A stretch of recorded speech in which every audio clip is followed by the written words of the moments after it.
I thought, oh, where is this protest? And then I heard it.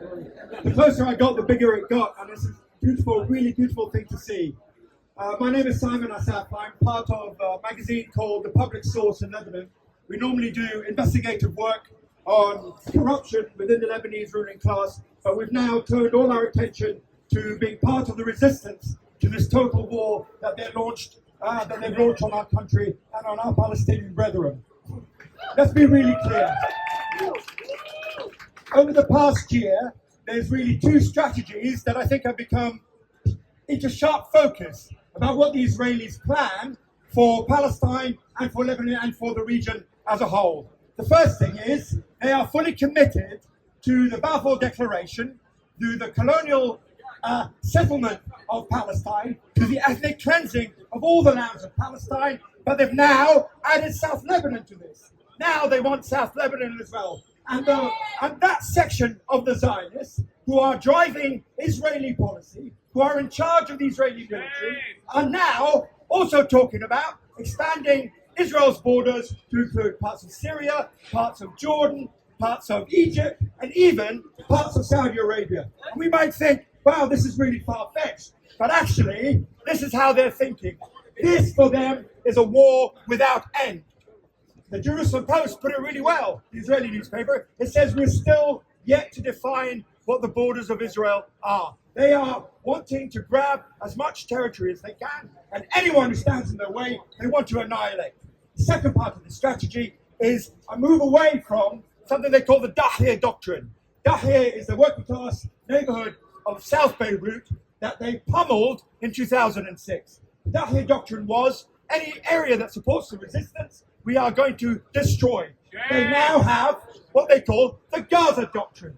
The Gaza doctrine is total annihilation, absolute annihilation. We're seeing it now in Jabalia in North Gaza. They have surrounded 300,000 Palestinians and are systematically going from house to house, massacring people. This is, for them, a total war on us, a total war for the future of Israel. There's a second part of this, which is for this to work for them, they have to drag in Western powers. The West, I think, is reluctant. It has been reluctant since their defeat in Afghanistan and Iraq to get entangled in another war and occupation of the Middle East. This is why Joe Biden has been putting his red lines to the Israelis. No, don't go any further than Rafah. No, don't go any further than South Lebanon. And every point, the Israelis just smash through these red lines. Why? Because they envisage that the more disaster they inflict on the region, the more chance there is that the US will occupy. And we've seen it already. 40,000 US troops have been gathered in case they need to step into Lebanon. The second largest embassy in the world has just been completed in the hills above Beirut. They see Lebanon as their point at which they can then dominate Syria, dominate Iraq, and so on. We know this. We've seen this, and this is the Israeli and this is the Israeli strategy. And now what the US section of the US administration are saying is we didn't want this war, we're now in this war, so now we're in this war for completion. The second thing the Israelis are trying to do, and we saw this with Bibi Netanyahu's little speech he gave to the Lebanese people a couple of days ago. You know what he said to us? He said, if you do not fight each other, we will kill you all. Shame. This is what he said. The Israelis want to ignite a sectarian civil war inside of Lebanon, and he is using the threat against all the Lebanese people for us to turn against our Shia brothers and sisters. We're not going to do it. It's something we learned in 2006 when the Israelis attempted to bomb Lebanon to subjugation in that July war. In 2006, there was a mass movement of solidarity that arose amongst ordinary Lebanese people that denied the Israelis a victory in that war in 2006. What does solidarity look like? Christian villages opened their doors to Shia refugees. Christian areas opened their schools to shelter people from the Dahi, from the south. This was very important because this broke through the old sectarian front lines. This represented the mass rejection of the sectarian civil war that we had endured for 20 years. It was the moment that Lebanese people came together, and when they came together, they said, we can defeat anyone. We learned that lesson about solidarity, about standing together, about looking after each other.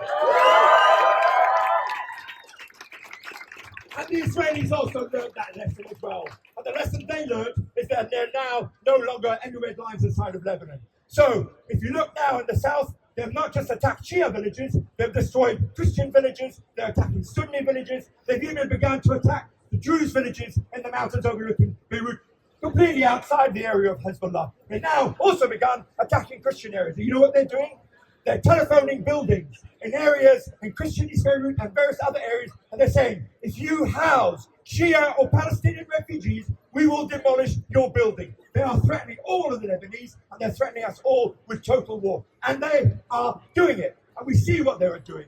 Over the past a year, I think one of the most heartbreaking things, as well as obviously the loss of people and so on, is that South Lebanon represents really one of the last areas of wildlands in the Levant. It is an area which is really important to our ecological future. It's an important where the last of our wild animals live. Last year, they've been dropping phosphorus bombs on that area because they want to burn everything. They say they love the area. They say they love it. That's their lake. They fucking hate it. They fucking hate the area. That is why they pump salt water into the aquifers. This is why they destroy and been dumping depleted uranium on South Lebanon. They want total war on Lebanon, total war on Palestine, and I'll tell you something. If they want total war, we will give them total resistance. And this is what we are going to do. I have one final thing to say. How important this is to the Arab world. I know we come out here, and it's easier for us to come out here. But every time we come into the streets, you are going into 200 million Arab homes. I'll tell you what that means. It tells you that the real solidarity with the Palestinian people, with the Lebanese people, with the Yemeni people are not our regimes. They are the ordinary people of the Western world. Thank you so much for coming. You are worth 10 battalions of the Egyptian army. You are worth 10 battalions of the Jordanian army. You are the one who will deliver us solidarity. And when we say, mobilize the Intifada, we don't just mean mobilize the solidarity. It means we bring down every bloody regime across the world. And this is how we do it.